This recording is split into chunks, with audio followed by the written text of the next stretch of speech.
30,000 years ago, the world is frozen in the grip of the last great ice age. Massive glaciers stretch across continents like sleeping giants. The temperature drops to minus 40 degrees. Howling winds carry the promise of death to anyone caught unprepared. Yet somewhere in a cave, carved deep into a mountainside, a caveman sleeps peacefully. His breathing is steady, calm, undisturbed by the chaos raging outside. How is this possible? How could our ancient ancestors find such peace in a world that seemed designed to destroy them? The answer lies not in their strength, but in their wisdom. A wisdom we have forgotten in our modern world of endless distractions and artificial lights. Tonight, we journey back to discover the secrets that allowed cavemen to sleep better than most of us do today, even with our comfortable beds and heated homes. The first secret was their relationship with darkness. When the sun disappeared behind the frozen horizon, the caveman's world became completely black. There were no streetlights bleeding through curtains, no glowing phone screens stealing their attention, no blue light tricking their brains into thinking it was still day. In this natural darkness, their bodies produced melatonin the way nature intended. This powerful hormone flooded their systems, preparing every cell for deep, restorative sleep. Their internal clocks, what scientists call circadian rhythms, were perfectly synchronized with the Earth's rotation. When darkness fell, their bodies knew it was time to rest. When dawn broke, they naturally awakened, refreshed and ready. Compare this to our modern lives. We stare at bright screens until minutes before bed. We live under artificial lights that confuse our ancient biological programming. We wonder why we toss and turn, why we wake up tired, why sleep feels like a battle instead of a blessing. The caveman never faced this struggle because he lived in harmony with natural light cycles. But darkness alone wasn't enough to ensure peaceful sleep during the Ice Age. The second secret was physical exhaustion earned through meaningful work. Every day was a matter of survival. The caveman hunted for food, gathered materials, maintained his shelter, and protected his family. His muscles worked hard. His heart pumped strong. His body burned energy in ways that demanded rest. This wasn't the artificial exhaustion we create today by stressing our minds while our bodies remain sedentary. This was total physical engagement with life itself. By the time night fell, every fiber of his being craved rest. Sleep wasn't something he had to force or chase with meditation apps and sleeping pills. It was the natural reward for a day lived fully. The caveman's diet also played a crucial role in his peaceful sleep.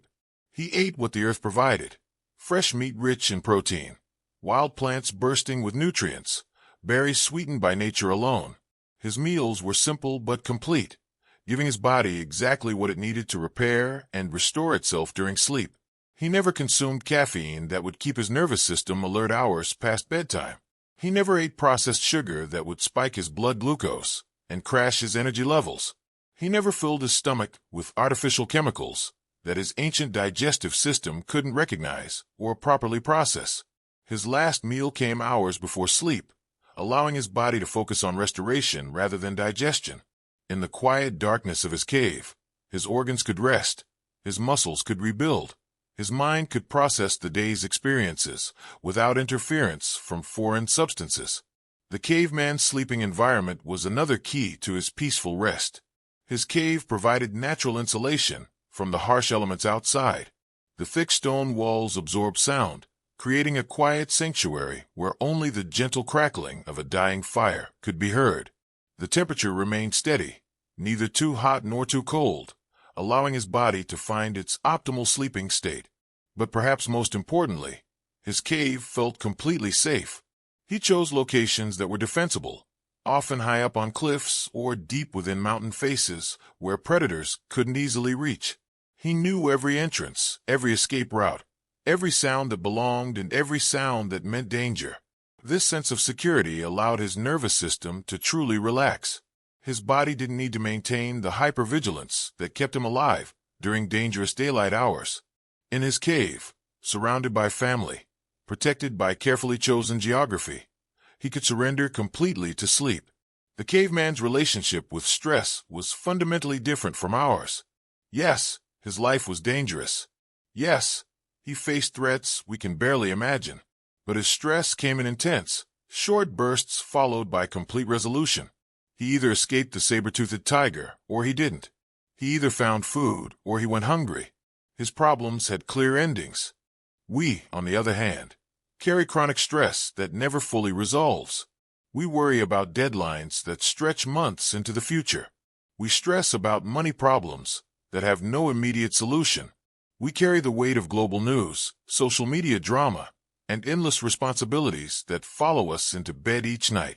The caveman stress hormone cortisol would spike during genuine danger, then return to normal levels once the threat passed. Our cortisol remains elevated for days, weeks, even years, disrupting our sleep patterns and keeping our minds racing when they should be resting. Social connection also played a vital role in the caveman's peaceful sleep. He was never truly alone. His family slept nearby, their presence providing comfort and security. They shared the work of survival, the joy of successful hunts, the warmth of the fire on cold nights. This deep social bonding released oxytocin and other hormones that promote relaxation and trust.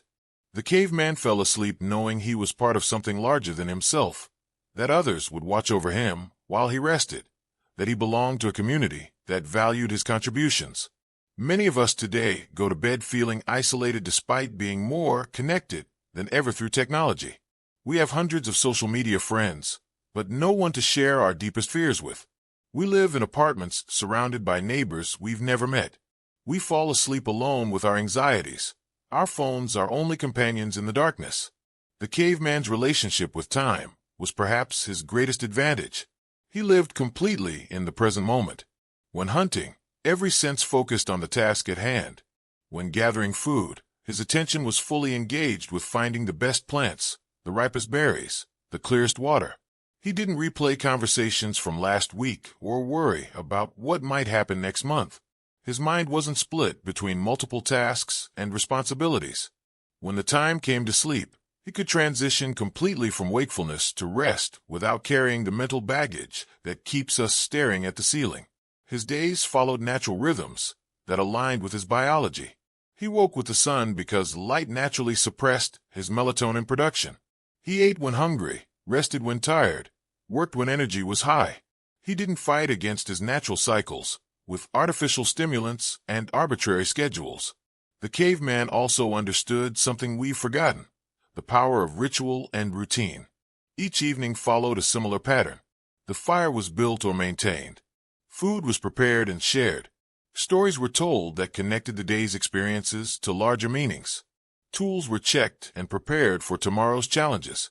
These rituals signaled to his brain that day was ending and night was beginning. His nervous system could begin its transition to sleep mode gradually, naturally, without the jarring shift from bright screens to sudden darkness that characterizes our modern bedtime routines. The physical act of preparing for sleep was itself therapeutic. Banking the fire, arranging sleeping furs, checking that family members were safe and comfortable. These activities required gentle movement and focused attention that naturally calmed his mind and body. Perhaps most remarkably, the caveman had no choice but to surrender to sleep. Once darkness fell and the fire burned low, there was simply nothing else to do. No books to read by artificial light, no games to play on glowing screens, no late-night snacks to prepare in bright kitchens. This forced surrender taught him to work with his natural cycles rather than against them. He couldn't fight sleep or try to squeeze more productivity from exhausted hours. When his body said rest, he rested. When his mind said sleep, he slept. The spiritual dimension of the caveman's life also contributed to his peaceful rest. Living so close to nature, so dependent on forces beyond his control, he developed a deep sense of connection to something greater than himself. Whether through animistic beliefs, ancestor worship, or simple awe at the natural world, he found meaning that transcended daily survival. This spiritual connection provided comfort in uncertainty and peace in the face of danger. He could sleep peacefully not because his world was safe, but because he trusted in forces beyond his understanding and control. He had learned to accept what he could not change, while focusing his energy on what he could influence. The caveman's sleep was also deeply restorative because it wasn't interrupted by artificial light or stimulation. Once he fell asleep, He stayed asleep until his body had completed its natural cycles of rest. His sleep included long periods of deep, slow-wave sleep that allowed his brain to clear metabolic waste and consolidate memories. He experienced full REM cycles that processed emotional experiences and strengthened neural connections. His growth hormone production peaked during these undisturbed hours, repairing tissues and maintaining his physical strength for the challenges ahead. Modern sleep studies show that even brief interruptions can fragment these crucial processes, leaving us feeling tired despite spending adequate time in bed. The caveman's uninterrupted darkness ensured that his sleep served its biological purpose completely. As we consider the caveman's peaceful sleep during those harsh Ice Age nights, we begin to understand that his secret wasn't superior genetics or special adaptation to cold. His secret was living in alignment with natural rhythms that millions of years of evolution had programmed into his biology. He slept peacefully not despite the harsh conditions, but because those conditions demanded the very lifestyle choices that promote deep, restorative sleep. Physical exhaustion for meaningful work, natural light exposure followed by complete darkness, social connection and community support, present moment awareness, simple, nutritious food consumed at appropriate times, a secure sleeping environment, acceptance of natural cycles and limitations. Every aspect of his daily life supported better sleep, while every aspect of our modern life seems designed to disrupt it. We've traded his natural advantages for conveniences that often work against our deepest biological needs. But here's the remarkable thing. We don't have to return to caves to reclaim peaceful sleep. We can learn from the caveman's wisdom and adapt his secrets to our modern world. We can dim our lights as evening approaches. We can create bedtime rituals that signal rest to our nervous systems. We can seek physical activity that truly exhausts our bodies. We can cultivate social connections that provide genuine security and support. We can practice present moment awareness that prevents our minds from racing through past regrets and future anxieties. We can eat foods that nourish rather than stimulate. We can create sleeping environments that feel safe and comfortable.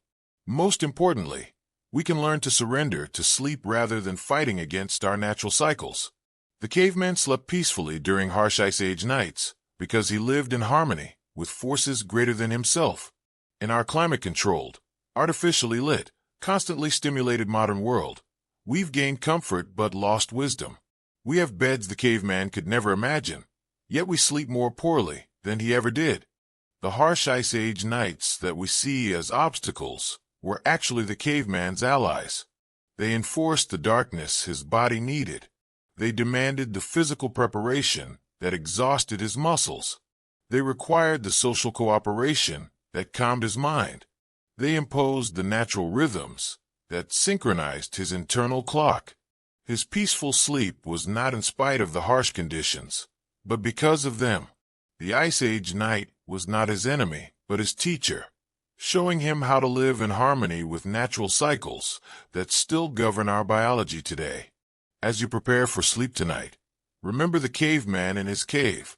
Remember how darkness can be your friend, how physical tiredness can be a gift, how simple routines can calm your nervous system. Remember that peaceful sleep is not a luxury or an accident, but your birthright as a human being who shares the same biology as those ancient ancestors. The secrets of the caveman's peaceful sleep are still available to us. We need only the wisdom to recognize them and the courage to live by them once again.